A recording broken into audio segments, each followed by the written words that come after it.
Welcome to Stop One, University of Georgia Cotton Research Project that we do, for the last 25 years with the Sunbelt Expo. Can't thank their staff enough for all of their support. So as you're coming into Stop One, as you look to your left, hopefully you see some really pretty conservation tillage cotton. The project that we're working on is in its third year.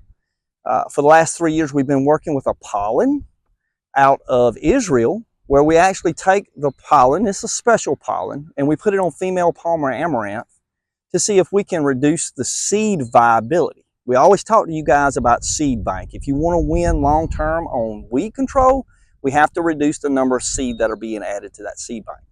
Specifically, as you come through probably 3 acres of conservation tillage, what you'll do is you'll see strips that have a lot of pigweed in them. And you can see around me, these pigweed have been treated with a typical or standard dicamba program that wasn't timely. You guys know when we're not timely, we can't get to the field on time. Sometimes the pigweed gets too large, the dicamba is not going to kill it. So the female plants that survive the dicamba application, what we're going to do is we're going to treat them with that special pollen. And then we'll try to document the influence that pollen is having on seed viability. We have to do more than spray herbicide, right? We have to be more diversified. We have to add alternatives into that weed management program. And an alternative such as this pollen, where we're reducing the amount of seed being added to the seed bank, could be something very important for long-term sustainability.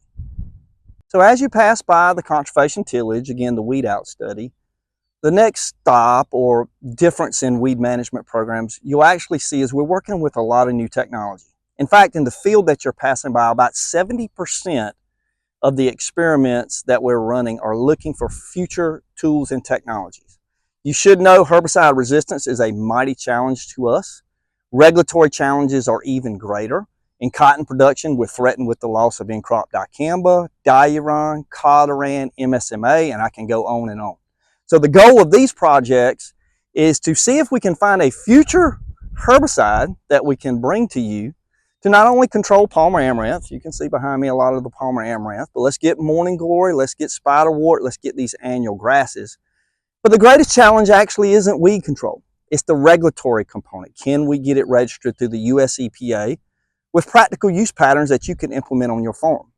This specific experiment, again, I can't tell you what the compound is, but we're evaluating crop tolerance and weed response here right at the Sunbelt Expo.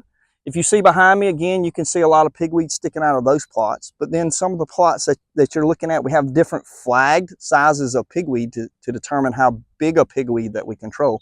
But you can see some of the plots are exceptionally good, right? So again, we're working hard to try to find new tools and technologies that we can bring to the family farm to increase the sustainability in regards to weed management. So as you're nearing the end of the weed control field, and it'll be quite obvious with all the pigweed we've got.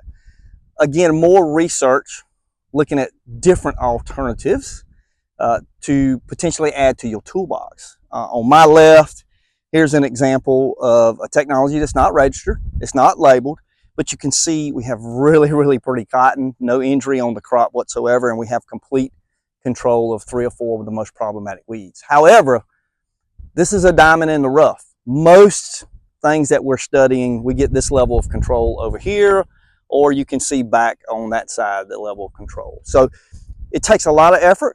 It takes a lot of cooperation from industry partners, from regulators, from you on the farm, applicators, consultants, and of course our extension agents. So we're working really, really hard, again, to try to find new tools to put in your toolbox that are not only economical, they're effective, and very, very important, and maybe most importantly now, is we can get them through the registration process as we really face monumental challenges from the Endangered Species Act, which we've been talking about for the last 3 to 4 years.